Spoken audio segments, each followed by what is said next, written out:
Hello everyone, আসসালামু আলাইকুম। আমি ফারহানা বলছি। আশা করছি আপনারা সবাই ভালো আছেন। আলহামদুলিল্লাহ, আমিও ভালো আছি।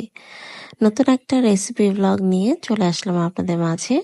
আজকে আমি গলদা চিংড়ি রান্না করে দেখাবো। চিংড়ি মাছ আমাদের সবারই কম বেশি খুব পছন্দের একটা মাছ, কারণ এতে কাঁটা নেই, খেতে খুব সহজ। আর স্পেশালি আমার কাছে তো খুবই পছন্দের মাছ, কারণ আমি কাঁটাওয়ালা মাছ বেশি একটা খেতে পছন্দ করি না। কাঁটা বেছে খাওয়াটা আমার কাছে খুবই বিরক্তিকর। তাই সহজ পদ্ধতি হচ্ছে চিংড়ি মাছ, যেটা কোনো কাঁটা টাটা বাছতে হয় না, ডিরেক্টলি খেয়ে ফেলো। তো এর জন্য আমার কাছে এই মাছটা খুবই পছন্দের একটা মাছ। আর আমাদের বাসার সবারই বলতে গেলে চিংড়ি মাছটা খুব পছন্দ। তো আজকে গলদা চিংড়িটা রান্না করার জন্য একটা কড়াইতে বেশ ভালো পরিমাণে পেঁয়াজ কুচি দিয়ে দিতে হবে। এরপরে পরিমাণ মতো তেল দিয়ে পেঁয়াজটাকে কিছুক্ষণ ভেজে নিতে হবে। ভেজে নেবার পর এতে আধা চা চামচ রাঁধুনি গুঁড়া দিয়ে দিতে হবে। রাঁধুনি গুঁড়া দিয়েও পেঁয়াজটাকে আবার ভালো করে ভাজতে হবে। রাঁধুনি গুঁড়া এমন একটা গুঁড়া যেটা যে কোনো খাবারে বেশ মজাদার একটা স্বাদ এনে দিবে। আর এটা ফ্লেভারটা এত ভালো লাগে আমার কাছে যে আমি স্পেশালি মাছে সবসময় রাঁধুনি গুঁড়াটা ইউজ করি।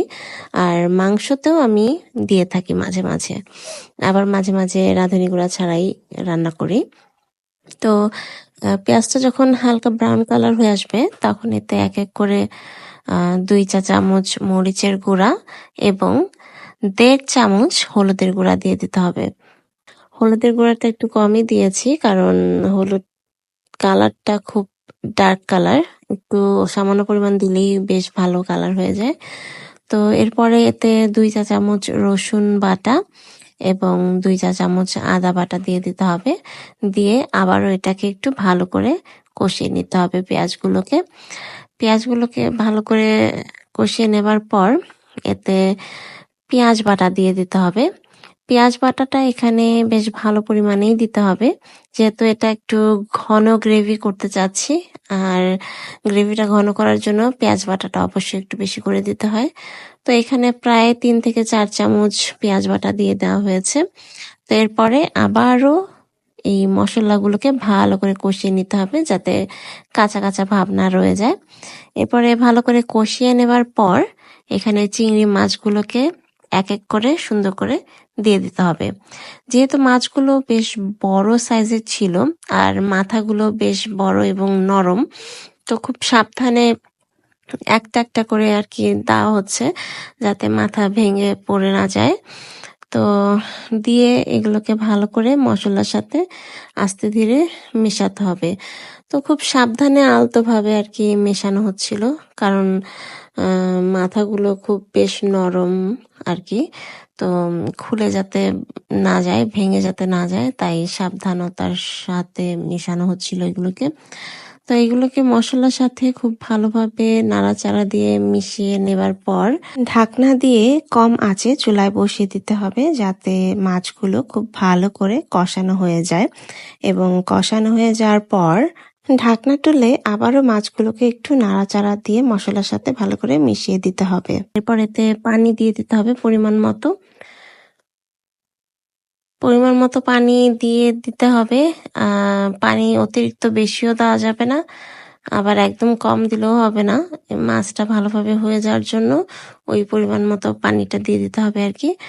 আর চিংড়ি মাছ তো হতে আসলে বেশি সময় লাগে না, খুব তাড়াতাড়ি হয়ে যায়। আর এটা যেহেতু ভুনা করব, তো জাস্ট গ্রেভিটা ঘন হয়ে আসা পর্যন্তই আর কি। তো এরপরে এখানে 6-7টার মতো কাঁচামরিচ দিয়ে দেওয়া হচ্ছে। তো কাঁচামরিচগুলো একদম আনামি আছে, এটার মুখ কোনোভাবে ফাড়া হয়নি। এটা জাস্ট একটা কাঁচামরিচের ফ্লেভারের জন্য দেওয়া হচ্ছে।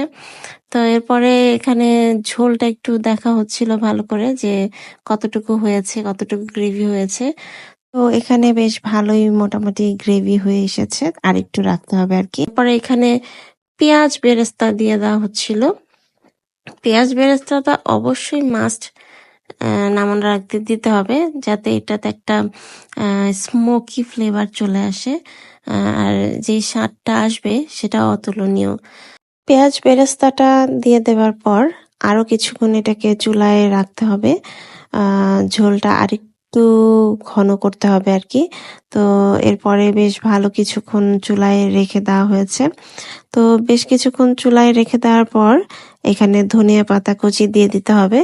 ধনিয়া পাতা কুচিটাও বেশ ভালো পরিমাণে দিতে হবে, যাতে ধনিয়া পাতারও একটা ফ্লেভার আসে।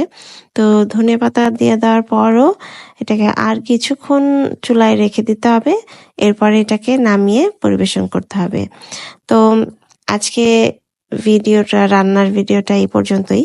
তো আমার ভিডিওটা আপনাদের যার ভালো লেগে থাকে অবশ্যই আমার চ্যানেলটিকে সাবস্ক্রাইব করবেন।